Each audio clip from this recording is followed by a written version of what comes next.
Si hay algo que hemos aprendido en esta comunidad dedicada a los corazones que triunfan, es que el amor nunca elige el camino fácil, elige el camino que nos transforma.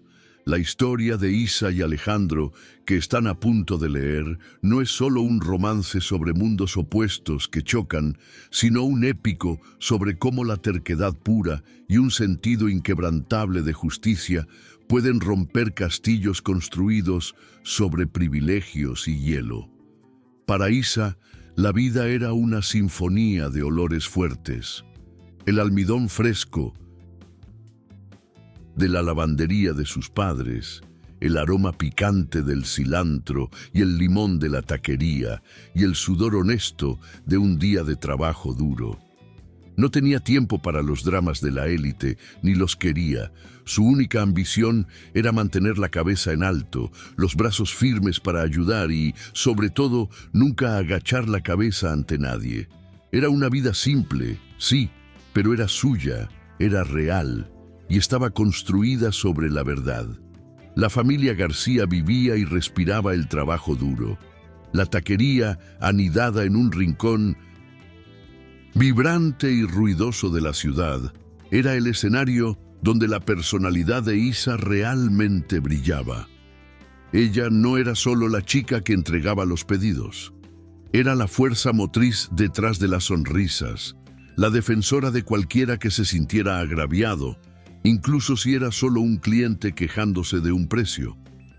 Esa terquedad, que su padre llamaba cariñosamente cabeza dura, era en realidad un escudo y una espada forjados en años de observar un mundo que favorecía a los ricos. Tenía un fuerte sentido de que las reglas debían ser iguales para todos, y no solo herramientas para que los poderosos pisotearan a los más débiles. Y fue exactamente esa llama incontrolable, esa negativa a tolerar la crueldad, lo que la lanzó de cabeza al ojo del huracán llamado Atlas Academy. El día en que todo cambió comenzó como cualquier otro, con el olor a aceite caliente y tortillas frescas impregnando la tela de su ropa. Isa estaba en su ruta de reparto, y la dirección era una de esas que parecía un portal a otra dimensión, la Atlas Academy. Recuerdo que me contó sobre la sensación de cruzar esas puertas de hierro forjado, el contraste brutal entre el ruido y la vida de su calle y el silencio pesado y frío de ese campus. El edificio principal era imponente, hecho de piedra oscura y mármol, y parecía mirarla desde arriba, lleno de una arrogancia silenciosa que la irritaba hasta la médula.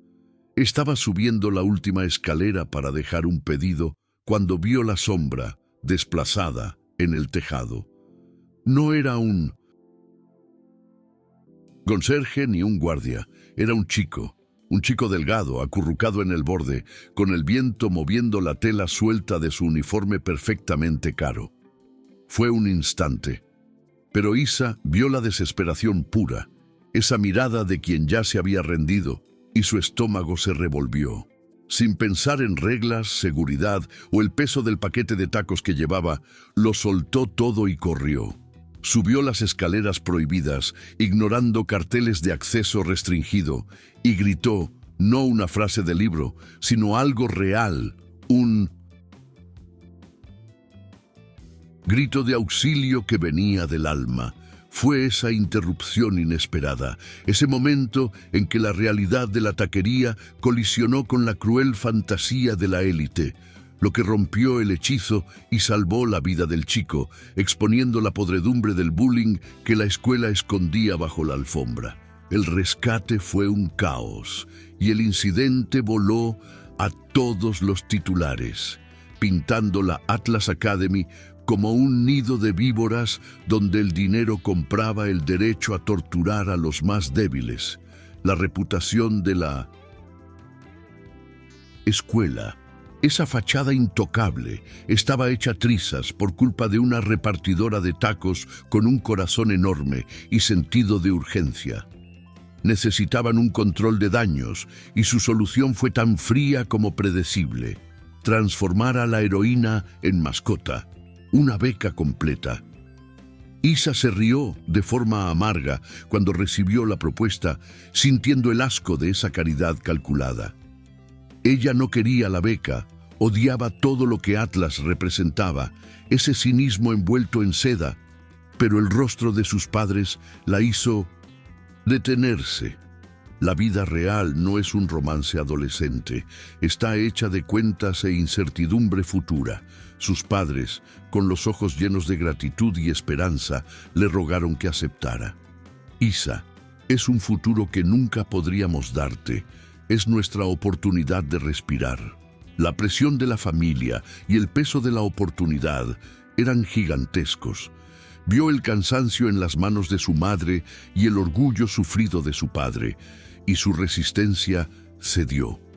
No se trataba de ella, se trataba de su familia y la garantía de que tendrían un día libre. Aceptó el cheque, pero en el fondo de su alma juró que, si la ponían en ese lugar, no sería un adorno, sino una bomba de tiempo para su hipocresía. Estaba entrando en la guarida del león y sabía que sería una lucha. La Atlas Academy era como entrar en un acuario de lujo, me contó Isa, donde ella era el pez de agua salada, fuera de lugar, respirando con dificultad.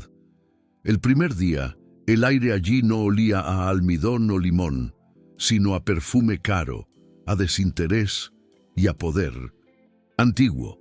Se sentía pequeña y gigante al mismo tiempo, pequeña ante ese Fausto obsceno, gigante por saber que su honestidad era lo único que la élite no podía comprar. Vio las miradas, ese escrutinio frío y condescendiente, como si estuvieran comprobando si el uniforme prestado le quedaba bien al proyecto de caridad de la escuela. Fue allí donde los vio por primera vez, en el centro del comedor silencioso, donde el mero hecho de estar sentados en esa mesa parecía distorsionar el espacio. 4. Chicos. Ellos no comían, ellos presidían, y la escuela entera se movía alrededor de su gravedad.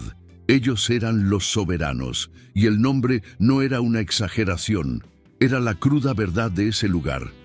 Recuerdo a Isa describiendo su aura, como si hubieran sido hechos de un material diferente, más pulido, más duro. La Atlas Academy no estaba gobernada por directores o profesores, sino por el capricho de estos 4 herederos, los hijos del 0.1% que controlaban el mundo allá afuera. La escuela entera se inclinaba no por respeto, sino por miedo y ambición. Era un sistema de castas visible, donde el éxito futuro de casi todos allí dependía de no irritar, o mejor aún, de agradar a uno de esos 4. Isa sintió un escalofrío al darse cuenta de la dimensión de lo que había aceptado. No estaba en una escuela, estaba en un tribunal social.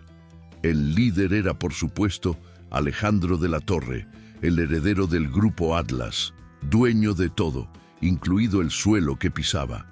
Isa dijo que su presencia era electrizante e irritante en la misma medida, temperamental, con un ego del tamaño del imperio de su padre y con ojos que parecían calcular el valor de todo y de todos.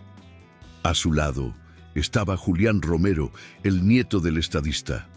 Él era lo opuesto, callado, casi melancólico, y era el único que no parecía disfrutar de ese control. Julián era el músico, con un alma que parecía desplazada, y observaba las cosas con una tristeza silenciosa que de alguna manera atrajo la mirada de Isa, como una grieta en el mármol. Los otros eran Mateo, el playboy de los artículos de lujo, y Nico Rivera, el mediador de las conexiones inmobiliarias, el músculo silencioso del grupo. Pero lo que realmente la aterrorizaba, me contó Isa, era el ritual, el aviso. Si te atrevías a desafiar el sistema, si te tropezabas con ellos o simplemente no te doblegabas lo suficientemente rápido, el castigo venía en forma de un objeto frío y pequeño, un peón de ajedrez, negro, de ébano pulido. Aparecía discretamente en tu taquilla, en tu mesa, en tu cuaderno. El mensaje era condescendiente y claro. Eres un peón en nuestro juego.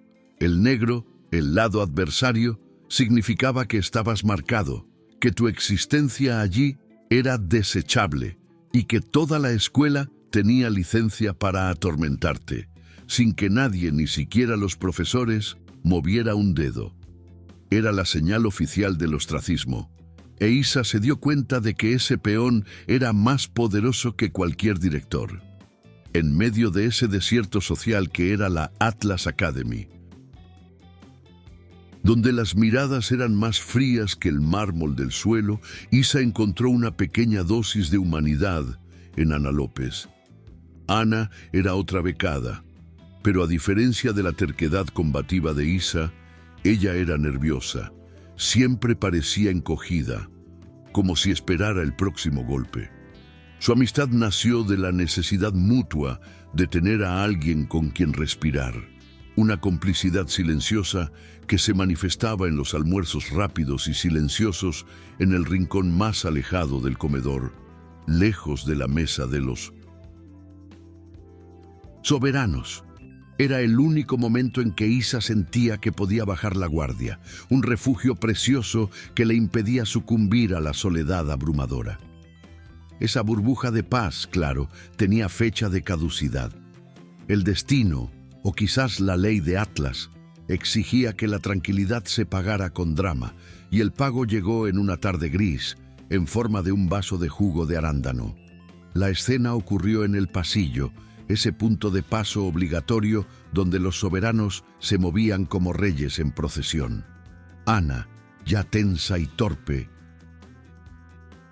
por naturaleza, tropezó con sus propias piernas al intentar desviarse del grupo. El líquido rojo del vaso voló y el destino eligió cruelmente el objetivo más explosivo, el blazer de Alejandro de la Torre, inmaculado y hecho a medida. El silencio que siguió fue el tipo de silencio que precede a un trueno. Recuerdo a Isa contándome el horror en el rostro de Ana, el miedo puro que la paralizó en su sitio. Y la expresión de Alejandro no era rabia, era desdén, una furia fría de quien ha sido tocado por la suciedad. Ni siquiera miró a Ana, miró el blazer, como si la mancha fuera la prueba viva de que personas como ellas no deberían estar allí. Fue en ese momento que la terquedad de Isa se hizo más fuerte que la amenaza. Vio a Ana encogerse, lista para pedir disculpas 1000 veces, lista para aceptar la humillación, y algo hizo clic dentro de ella. No era rabia, era un fuego protector. Dio un paso adelante, interponiéndose entre Ana y Alejandro, y el sonido de sus zapatos en el mármol resonó en el pasillo paralizado. Recuerdo a Isa describiendo el olor de Alejandro de cerca, un perfume de exclusividad, frío, que intentaba disfrazar la explosión de furia en sus ojos oscuros. Él finalmente levantó la mirada hacia ella, y el intercambio fue inmediato. 2 trenes de alta velocidad chocando. ¿Qué miras, becada?, preguntó, con la voz baja y venenosa. La forma en que decía becada hacía que pareciera un insulto sucio.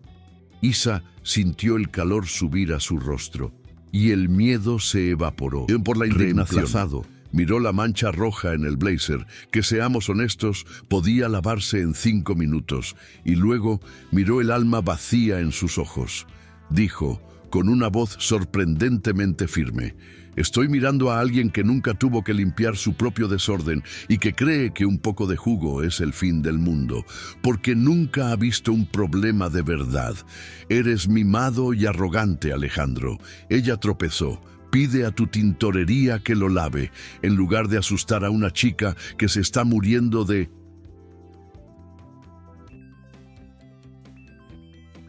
miedo por ti. El shock en los ojos de Alejandro fue lo que Isa guardó de ese momento, esa pura incredulidad de alguien que nunca había sido desafiado por un peón. El silencio de la escuela era ensordecedor, e incluso los otros soberanos parecían congelados. Mateo, el playboy, soltó una risa ahogada que murió rápidamente bajo la mirada asesina del líder. Julián, sin embargo, se movió. Dio un sutil paso hacia atrás, recostándose en la pared, e Isa vio en sus ojos melancólicos, por un segundo, en fugaz, un destello de admiración mezclada con terror. Esa confrontación duró solo 10 segundos, pero fue el clímax emocional que selló su destino para siempre. Al día siguiente llegó la sentencia. Isa abrió su taquilla, ese pedazo de metal que intentaba transformar en su refugio, y allí estaba. No estaba escondido, estaba a la vista, pulido, de un ébano negro y brillante que parecía absorber toda la luz a su alrededor. El peón negro. Recuerdo a Isa diciéndome que sintió el estómago caer. El mensaje era claro, condescendiente, y ahora personal. Eres un peón en mi juego y te sacrificaré. Tomó la pieza, la apretó en la palma de su mano y sintió el frío del material contrastar con el fuego de su propia rabia. No lloró. Estaba decidida a romper las reglas de ese juego. A partir de ese momento, la vida de Isa se convirtió en un infierno cuidadosamente orquestado, pero ella se negó a ser una víctima llorona. El bullying era brutal, pero no era aleatorio. Era un espectáculo personal de Alejandro para probar sus límites. Sus cosas desaparecían o eran vandalizadas de formas humillantes, lo que la forzaba a pasar horas limpiando su mesa. Una vez le tiraron pintura roja en la mochila, arruinando sus libros y esparciendo un olor químico nauseabundo por toda la sala, pero ella regresó al día siguiente, con mochila nueva y postura inquebrantable. Lo peor era el ostracismo. Toda la escuela se puso en su contra, como si tuviera la peste. Nadie miraba, nadie hablaba, y si intentaba sentarse en algún lugar, las personas se levantaban al unísono, dejándola sola en la mesa. La soledad era una pared invisible, pero sólida, que la aplastaba. Recuerdo que me contó sobre el dolor de almorzar sola, escuchando las risas distantes y cómo tenía que morderse el labio para no desmoronarse. Ella resistía, no por orgullo, sino porque sabía que una sola lágrima sería la victoria que Alejandro tanto deseaba. Pero, como sucede en las películas, la resistencia de Isa comenzó a confundir a Alejandro, y esa confusión fue la primera señal de que su plan se estaba saliendo de control. Él esperaba súplicas, llanto, una transferencia silenciosa, esperaba una chica rota como todas las demás. En cambio, encontró una muralla de terquedad. Recuerdo a Isa describiendo cómo él la observaba en clase, no con rabia pura, sino con una intensidad extraña, como si estuviera tratando de desentrañar un enigma imposible. Comenzó a acercarse a ella, pero no para atormentarla. La acorralaba en pasillos vacíos, no para amenazarla físicamente, sino para confrontarla verbalmente.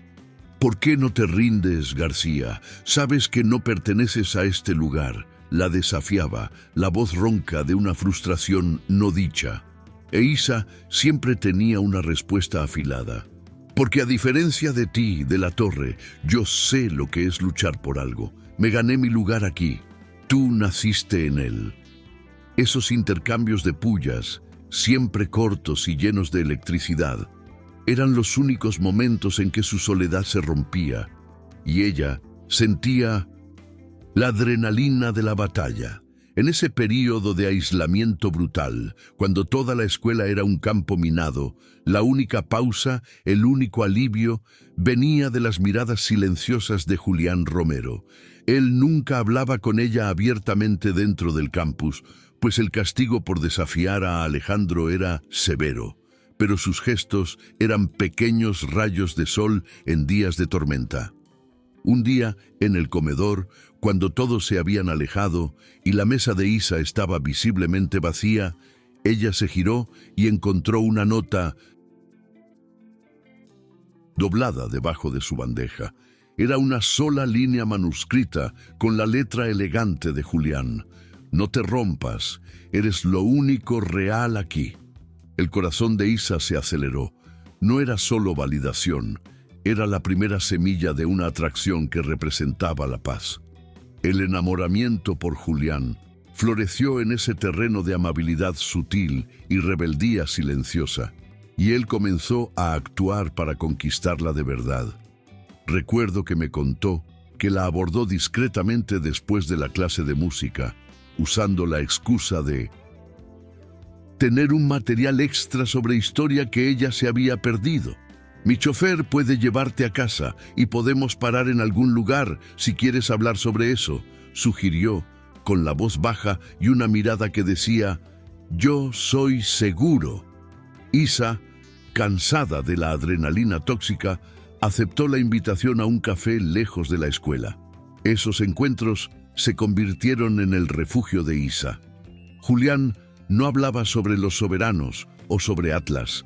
Hablaba sobre música clásica, sobre libros que la hacían pensar y sobre la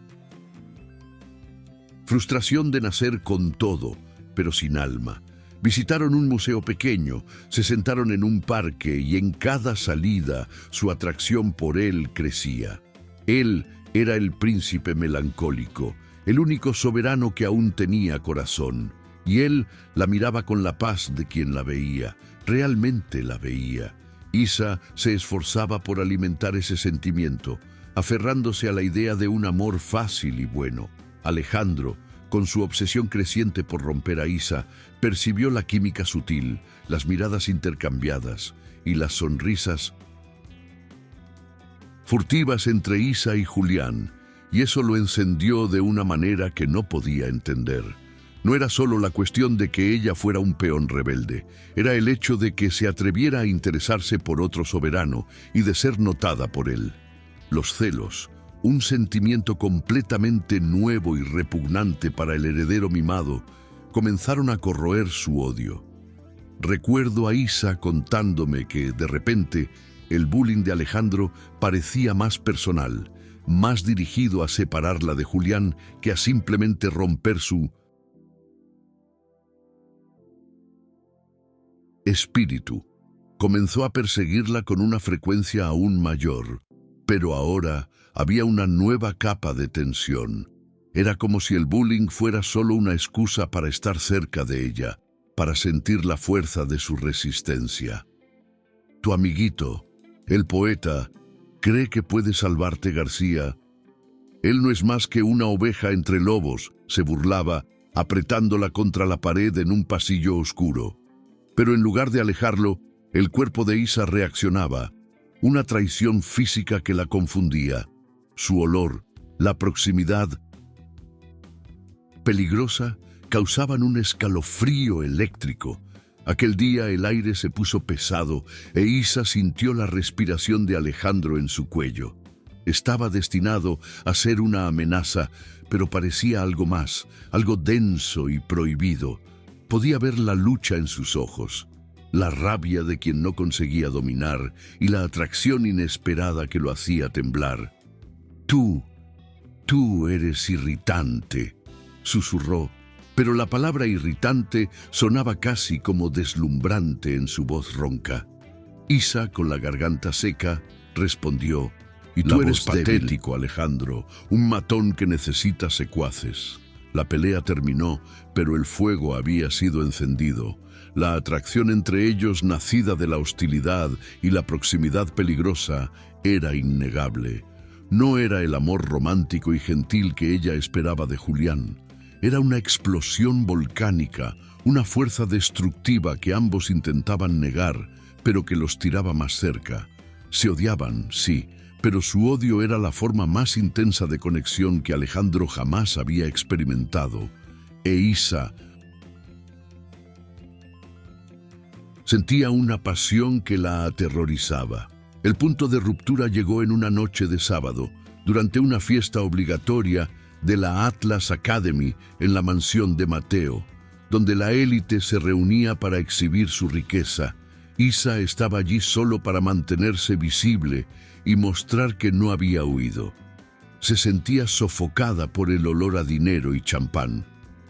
Vio a Julián de lejos, en un rincón tranquilo, y sintió el tirón de su corazón, pero antes de que pudiera acercarse, una mano firme y caliente agarró su brazo. Era Alejandro.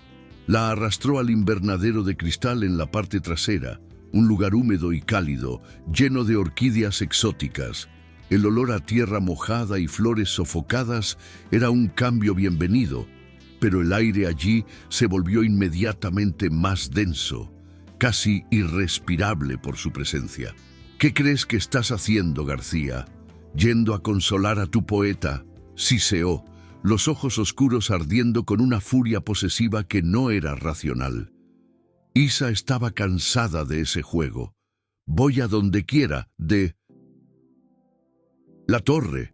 Tú no eres mi dueño, respondió, intentando soltarse, pero el agarre de él solo aumentó.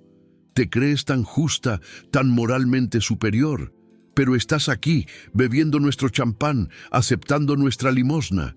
La empujó contra una pared de ladrillos forrada de hiedra y el impacto hizo que el aire escapara de sus pulmones. Su cuerpo estaba pegado al de ella y era una mezcla de amenaza y súplica. «Te odio», susurró ella, la voz quebrada por la intensidad de la proximidad. «Yo también te odio», respondió él, con la frente apoyada en la de ella, los labios a centímetros de distancia. Y fue en ese odio, en ese punto de saturación emocional, que la atracción explotó. El beso no fue dulce o romántico, fue violento, desesperado, una liberación de meses de tensión reprimida. Era una pelea de lenguas, un acto de agresión y rendición mutua. Sus manos agarraban la cintura de ella con una fuerza que casi dolía, pero Isa no se resistió. Respondió a la ferocidad del beso con su propia furia, subiendo las manos y apretando el cabello suave en su nuca. Recuerdo que me contó la sensación de finalmente romper esa barrera, su sonido jadeante, la prisa por devorarse el uno al otro como si fueran a disolverse en el aire caliente del invernadero. Era feo, intenso y la cosa más real que Isa jamás había experimentado allí. Se separaron por un instante, solo para respirar, el pecho jadeando.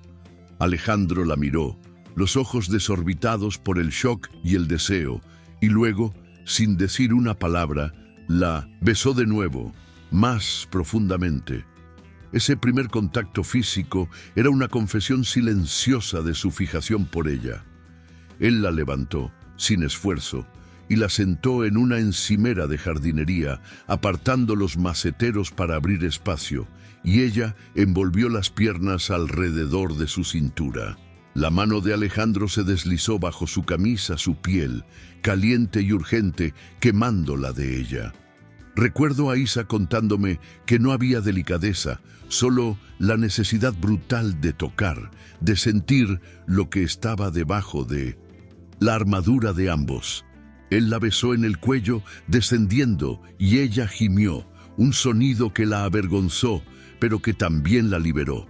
Era la pasión que venía de quien se veía como enemigo, pero que se anhelaba secretamente. En ese momento, no eran el heredero y la becada, eran solo dos jóvenes consumidos por una atracción que desafiaba la lógica. Fue un encuentro rápido y robado, una erupción de deseo que los dejó exhaustos y confusos.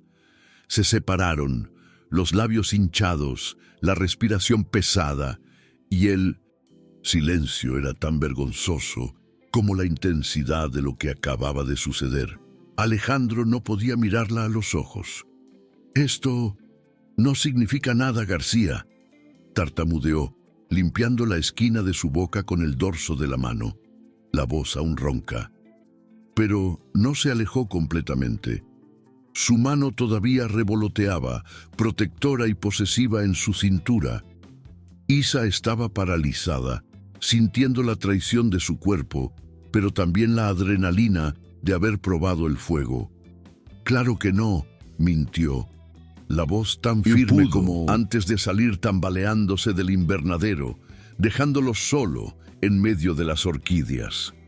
El beso en el invernadero, sin embargo, no fue un comienzo, fue un accidente de recorrido, un error colosal que Isa intentó desesperadamente borrar de su memoria. Se despertó al día siguiente sintiéndose sucia, no por el acto en sí, sino por la traición a su propia brújula moral. ¿Cómo pudo ceder a la violencia apasionada de su verdugo? Lo que sintió no era amor, era desesperación, adrenalina y peor aún, atracción física pura por el poder. A partir de ese día, Isa resolvió imponer un muro de hielo alrededor de su corazón, prometiéndose a sí misma que el fuego de ese beso jamás se repetiría. Se esquivaba, cambiaba rutas, intentaba evitar cualquier pasillo vacío donde su presencia pudiera significar la pérdida de su control. Pero Alejandro, ahora con un nuevo objetivo, se convirtió en un depredador aún más implacable.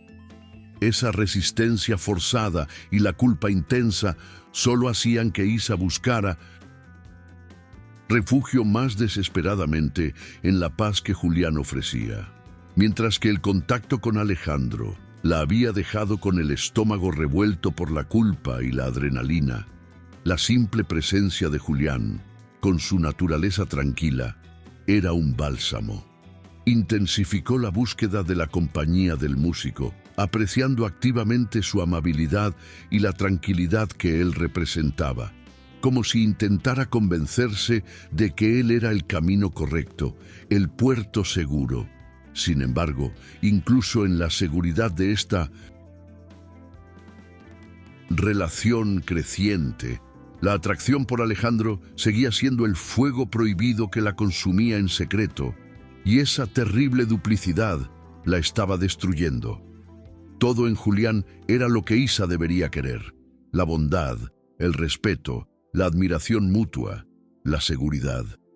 Él la besó por primera vez bajo un árbol antiguo en un parque, un beso suave, vacilante, lleno de reverencia que prometía tranquilidad.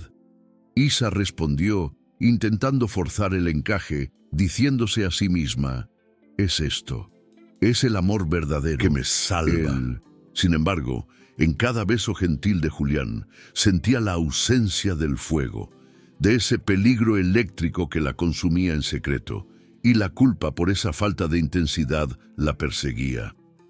Isa no pudo sostener esa mentira de confort por más de 2 días después del beso en el parque. Cada toque de Julián, por muy gentil que fuera, le recordaba el vacío, la ausencia de esa electricidad peligrosa que la aterrorizaba y la atraía. La culpa la consumió, y sabía que Julián, con su alma melancólica y honesta, merecía a alguien que lo amara con la misma pureza y calma que él ofrecía.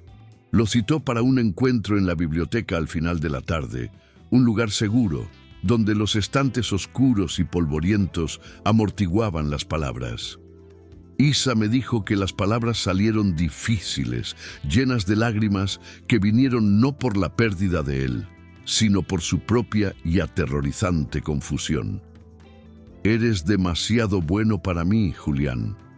Eres la paz que debería querer, la salvación que busco. Pero la verdad es que yo soy un huracán y estoy enamorada de una tormenta, y esa tormenta, por mucho que luche, me consume». El rostro de Julián se rompió, pero él entendió. Mientras tanto, el deseo de Alejandro por Isa solo aumentaba, y él se dio cuenta de que no era solo físico. Una tarde, Isa estaba saliendo de la biblioteca cabizbaja cuando él la acorraló en el pasillo lateral, donde las ventanas de vitrales filtraban la luz de una manera extraña. Ella se preparó para la confrontación habitual, pero en 1905, lugar de burla, vio algo nuevo en sus ojos. Una culpa fría mezclada con una necesidad voraz. «No me importa si me odias», susurró, la voz sorprendentemente vulnerable, «pero tú eres la única que consigue mirarme a los ojos y y hacerme sentir algo además de aburrimiento. Él no la empujó, se inclinó muy despacio y el segundo beso fue diferente. Todavía era posesivo, urgente, pero había una dulzura terrible en el modo en que tocó sus labios, como si estuviera pidiendo perdón y exigiendo posesión al mismo tiempo. Isa sintió que el hielo que había construido se derretía un poco. No era solo atracción, era una conexión que él estaba intentando forjar, una petición de rescate disfrazada de dominación. Los encuentros secretos que siguieron no fueron un campo de batalla mutuo, sino una serie de rendiciones forzadas que Isa luchaba por evitar. Cuando Alejandro la acorralaba en la biblioteca o en la cancha de squash, no era para un beso, sino para una nueva confrontación, un intento de romper su resistencia. Isa se aferraba al odio y al desprecio como escudos. Ella lo empujaba, gritaba susurros de rabia y cada toque de él era respondido con una rigidez que decía: «Solo estoy aquí porque me estás forzando, pero mi mente nunca será tuya». El deseo, sí, explotaba en momentos de debilidad, pero ella se castigaba por ello, cerrando los ojos y recordando los trolls y el peón negro, transformando el placer en amargura. Alejandro, sin saber que Isa ahora solo lo veía como amigo, odiaba la existencia de Julián en ese escenario. Se sentía amenazado por la pureza de su conexión. La rabia que lo dominaba ya no era por el jugo derramado, era el dolor agudo de los celos. Trataba a Isa con una frialdad aún mayor después de sus encuentros secretos, como si intentara castigarla por haberlo hecho sentir vulnerable, y peor aún, por ella seguir deseando la atención de su mejor amigo. La situación alcanzó un pico de tensión durante un baile de caridad. Isa, con un vestido sencillo que sus padres habían ajustado, se sentía fuera de lugar, pero estaba decidida a enfrentar la noche. Estaba conversando con Julián, riéndose de su broma discreta sobre la pompa del lugar, cuando apareció Alejandro. No dijo nada, solo la apartó de delante de Julián y la arrastró a la pista de baile, sosteniéndola de una forma increíblemente posesiva. El baile era un campo de batalla sensual. Alejandro la sostenía demasiado cerca, susurrando desafíos en su oído. «Deja de sonreírle. Eres mía, García. Me perteneces», gruñó. Isa sentía el calor de su cuerpo, la excitación del baile prohibido y la urgencia del deseo. «No soy tuya, de la Torre, y no me mandas», respondió. Pero la forma en que lo miraba, el desafío en sus ojos, era el cebo perfecto para su pasión violenta. Terminaron el baile en una confrontación muda, a centímetros de distancia, ignorando el resto de la fiesta. Fue en ese momento, en medio de la pista de baile, que Alejandro finalmente admitió, para sí mismo y para ella, lo que estaba sucediendo. No era odio, era una obsesión desesperada. Su amor era un secreto peligroso, pero la verdad es que los secretos no duran en la Atlas Academy. Alguien, probablemente uno de los secuaces de Alejandro, notó el cambio en su mirada, o tal vez la forma en que Isa salía corriendo de ciertos rincones. La noticia del interés y de la subsiguiente vulnerabilidad de Alejandro se filtró a la persona que era el obstáculo final y más despiadado. Victoria de la Torre. Su madre. Victoria no era solo rica. Ella era el Grupo Atlas. Era una mujer hecha de acero y expectativas. Y para ella, Isa no era un peón o una adversaria romántica, sino una contaminación, una mancha de aceite en su tapicería perfectamente tejida. El romance secreto entre su hijo y una becada hija de taquería era una amenaza al linaje, a la marca y al legado de los de la Torre. El juego cambió de repente. El bullying en la escuela se detuvo y la presión social desapareció. Isa sintió un alivio temporal, pensando que Alejandro finalmente la había dejado en paz, pero pronto descubriría que la crueldad adolescente de Alejandro era un juego de niños comparada con la guerra total de Victoria. Su madre actuaba entre bastidores, con la frialdad de un CEO que elimina a la competencia. El primer ataque vino contra el negocio de su familia.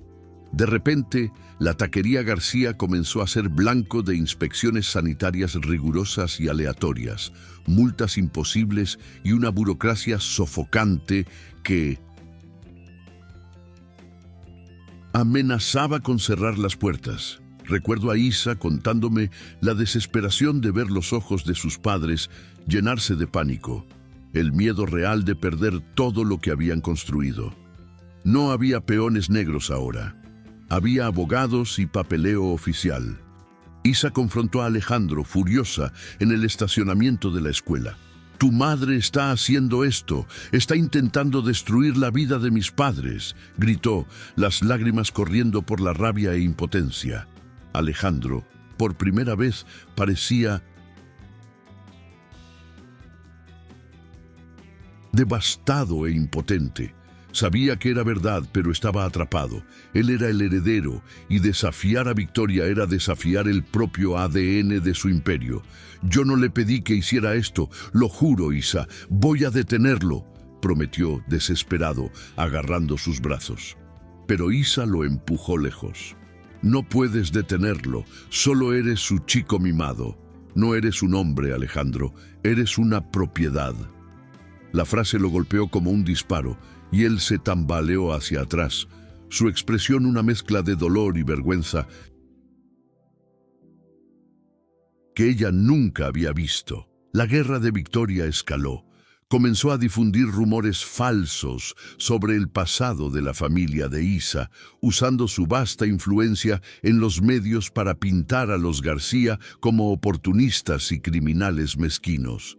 La reputación de Isa en la escuela era la menor de sus preocupaciones. Victoria quería asegurarse de que Isa no tuviera un futuro y que Alejandro se sintiera demasiado avergonzado como para siquiera mirarla. La presión era insoportable. Isa pasaba las noches investigando leyes de negocios y contactando abogados de caridad, mientras veía a su madre llorar sobre las cuentas y a su padre envejecer 10 años en un mes. Sintió la tentación de rendirse, de transferirse, de salir de la vida de Alejandro solo para salvar a su familia, pero el recuerdo del peón negro y su sentido de justicia la mantenían firme. La decisión vino de donde Isa menos esperaba, del propio corazón de Atlas. En lugar de que Julián trajera los documentos, fue Alejandro quien finalmente se rompió. La frase de ella, «No eres un hombre, eres una propiedad», lo golpeó como un rayo y pasó días desaparecido, rumiando la verdad. Julián lo encontró, no para coquetear con Isa, sino para chantajearlo moralmente. «¿La amas, Alejandro? Pruébalo. Deja de ser un títere y lucha contra tu madre. Solo tú tienes las llaves de esta prisión». Ese ultimátum de Julián, sumado a la desesperación pura en los ojos de Isa, fue el catalizador. Recuerdo a Isa contándome que Alejandro la buscó, no con amenazas, sino con un plan, los ojos llenos de miedo y determinación. «Mi madre usa el sistema de auditoría interna para esconder la suciedad. Tengo acceso al servidor principal del grupo Atlas. Es la única forma de conseguir sus órdenes para el abogado». Era la confesión más vulnerable que jamás había hecho. El heredero traicionando a su propio reino.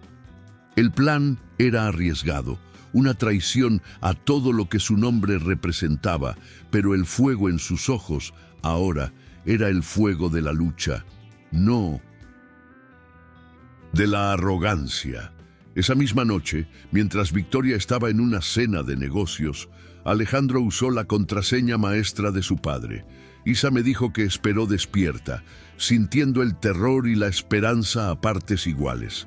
Invadió el sistema de la empresa, buscando las órdenes que vinculaban al abogado del Grupo Atlas con las inspecciones sanitarias ilegales de la taquería.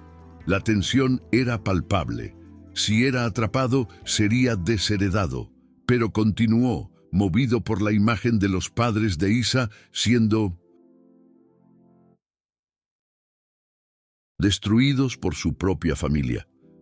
Al final, encontró correos electrónicos codificados, registros de pagos y la instrucción directa de Victoria para eliminar la molestia García. Julián siguió siendo el apoyo logístico y moral. Ayudó a Alejandro a desencriptar y formatear las evidencias, asegurando que fueran irrefutables. La alianza era puramente de justicia. Julián, el estratega moral, y Alejandro, el traidor del imperio.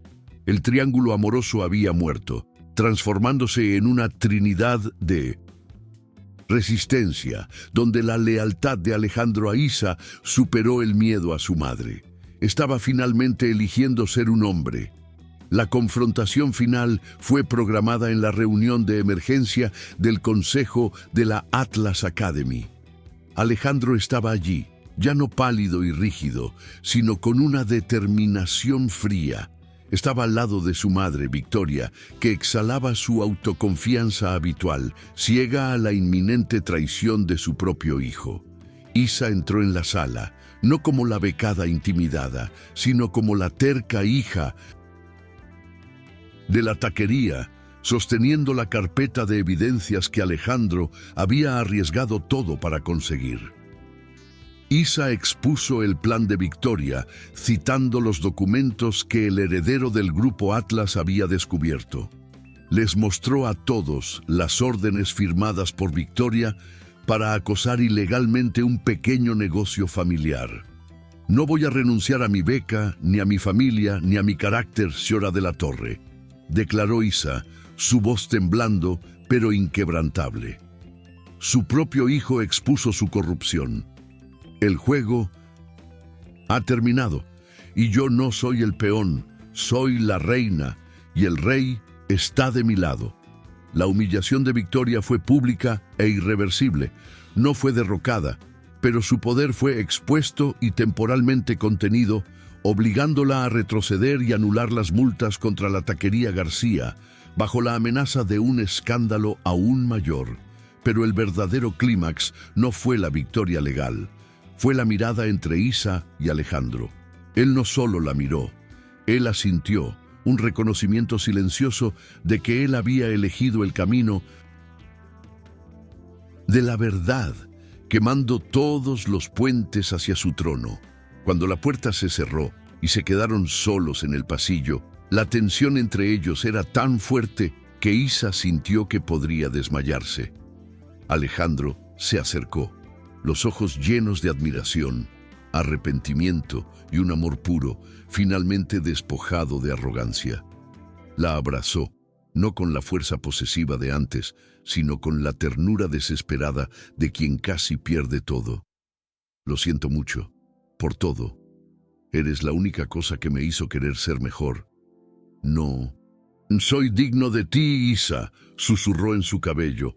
Ella sintió su olor, ese perfume de exclusividad, pero ahora mezclado con el olor salado del arrepentimiento. Ella lo sostuvo fuerte, sintiendo el alivio abrumador de ese momento. La lucha había terminado. El amor había vencido. Isa lo perdonó, no porque él fuera el heredero, sino porque se había puesto en riesgo, desafiando a su madre entre bastidores, y porque estaba finalmente dispuesto a soltar la corona de soberano para estar a su lado. Ese beso que siguió ya no fue una pelea, fue un juramento, fue profundo, cariñoso, y el sabor de alivio y verdad hizo que el corazón de Isa se hinchara de una felicidad que parecía imposible en la Atlas Academy. El final feliz no fue un cuento de hadas instantáneo. Alejandro tuvo que luchar para desvincularse del control de su madre, e Isa tuvo que aceptar que su mundo seguiría siendo complicado. Pero lo hicieron juntos. Isa continuó en la Atlas Academy, no como la becada, sino como la chica que doblegó a los soberanos, y Alejandro estaba a su lado, no como el líder, sino como su novio ferozmente protector. Se graduaron de la mano, con la taquería García prosperando, y Julián, el padrino de la nueva vida de Alejandro, estaba allí, sonriendo con la paz de quien había hecho lo correcto. Isa y Alejandro, el peón y el rey, demostraron que la verdadera realeza no está en el dinero, sino en el coraje de luchar por quien amas y en la resiliencia de un corazón terco. Su historia es la prueba viva de que a veces el mayor obstáculo para el amor es solo el ego, y que puede ser roto por una simple chica con un sentido de justicia. ¿Y su pasión?